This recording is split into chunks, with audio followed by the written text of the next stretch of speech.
really excited about today's study because it contains some gems that we found that I believe are so appropriate for each of us. If not in our life right now, certainly throughout our life. So thank you for joining us. I'm Ken Godevinus, and this is Digging for Scriptural Gems. Saul got his bad news from the spirit of Samuel, and he now returns to the battle knowing he and his sons will die that day. Think about that. That has to take guts. We'll pick up the story from there. Today we're studying 1 Samuel chapter 29, verses 1 to 5. The Philistine army is gathered at Aphek, the Israelites in Jezreel. David Gusick says this: the battle lines were drawn in the previous chapter when the Philistines made a deep incursion into the Israelite territory. The Philistines intended this time to deliver a death blow to Israel, and the two armies squared off in anticipation of battle. End of quote. One could say this was to be the mother of all Israelite-Philistine battles. The Philistine lords were moving forward with their thousands, or another way of saying this is they were passing in review of their troops for purposes of inspection and readiness, and David and his men were following behind with Achish, the Philistine king that had given David refuge from Saul.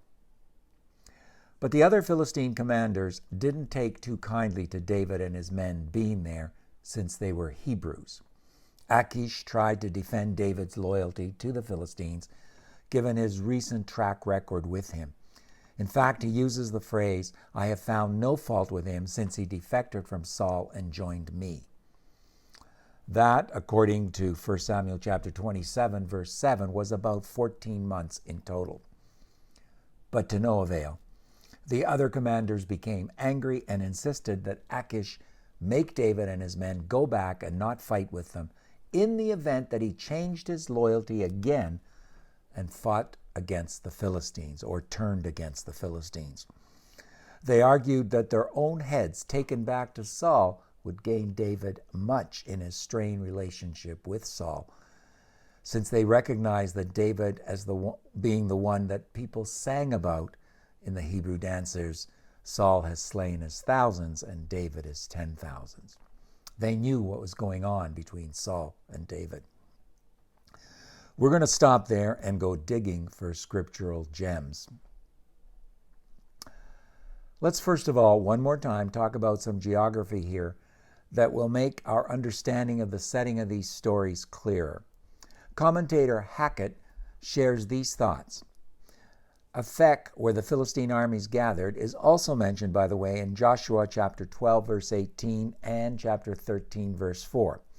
So Hackett goes on to say, quote, "A person who compares the Bible account of Saul's last battle with the Philistines with the region around Gilboa has the same sort of evidence that the account relates what is true, that a person who would have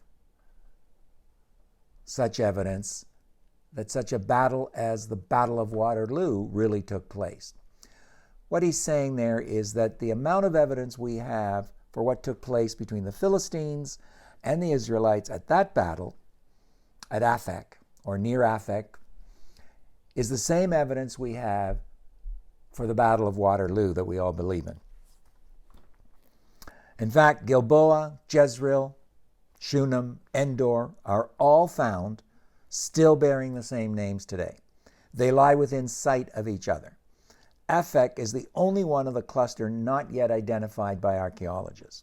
Jezreel, on the northern slope of Gilboa and at the distance of 20 minutes to the east, is a large fountain, and a smaller one still nearer, just the position which a chieftain would select, both on account of its elevation and the supply of water needed for his troops. End of quote. That was a good decision by Saul's head commander to gather there. What we have here in this passage is fairly straightforward. David was divinely protected from God, or by God rather, as I see it, from fighting against Saul and Jonathan and those of his own friends and all that were there. God preserved him from this fighting against Israel. The question may arise in our minds, was David really prepared to fight against Israel? Had his own depression taken him that far? I don't know the answer to those questions. We don't get to find out. But I know one thing for sure. There's nothing in the text saying he wasn't prepared to go that far. It reminds me of the Cuban Missile Crisis back in the 1960s. Would John F. Kennedy actually have bombed Cuba if Castro hadn't gotten rid of his missiles? We don't know. But there is nothing saying he would not have. Here's the point for us. When in similar states of depression and having been supposedly provided refuge by God's enemy, no less, rather than God, how far would we go against God and his people? That is something each one of us has to answer for himself or herself.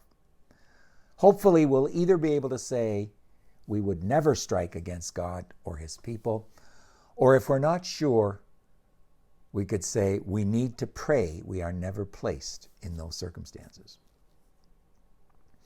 It is difficult for me, at least, to find any other way to fully explain this passage except that God had a great assignment for David, and he prevented him from doing things that would make his success in that assignment difficult. Not difficult in God's eyes, but difficult in man's eyes. Difficult in the eyes of the Israelites. Can you imagine becoming king of Israel after you fought against them? No. God knew that would not go over well with his people. So he prevented it from happening. And if the truth be known, and or if we are willing to admit the truth, God has done that for us as well during our lives.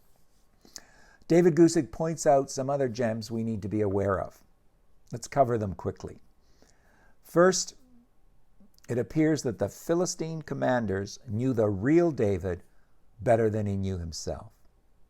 He was ready to fight the Israelites, but they knew deep down he might not be able to do that, and he'd turn against the Philistines.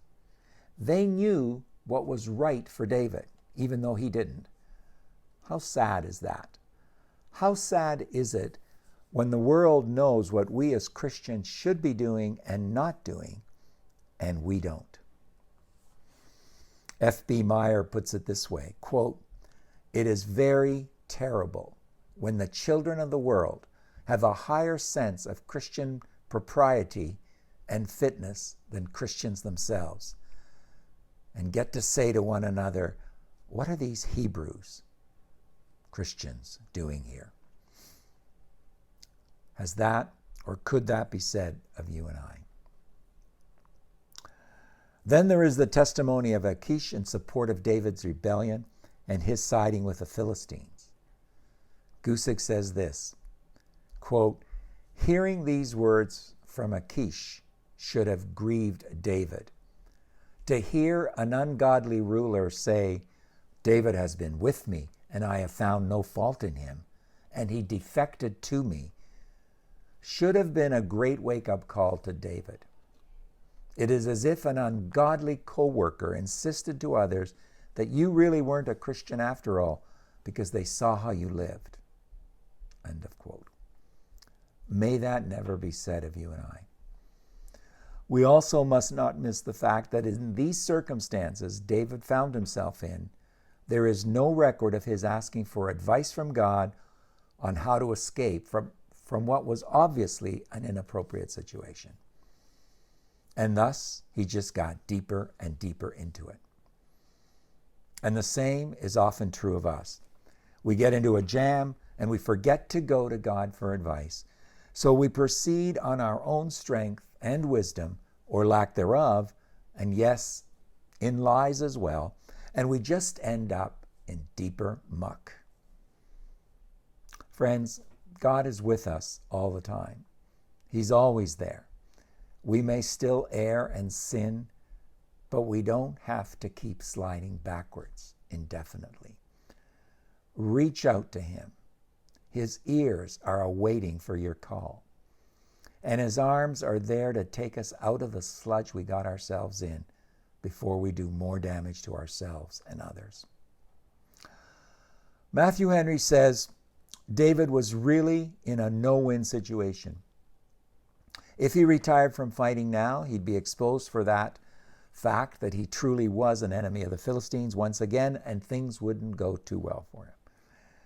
If he stayed and fought and Saul died that day as it was programmed for him to die, then David would be seen as his murderer. Not good for him either. There was nothing David could do to get out of the narrow tunnel he had placed himself in. But a door opened for his deliverance. It was a God thing. All he had to do was walk through it. That's our God. Next time we'll see exactly how Achish and David as well react to the insistence of the Philistine commanders. Join us for that. Please subscribe to our YouTube channel. Send me an email and I'll put you on our BCC list and you'll get notified each time we post the next episode.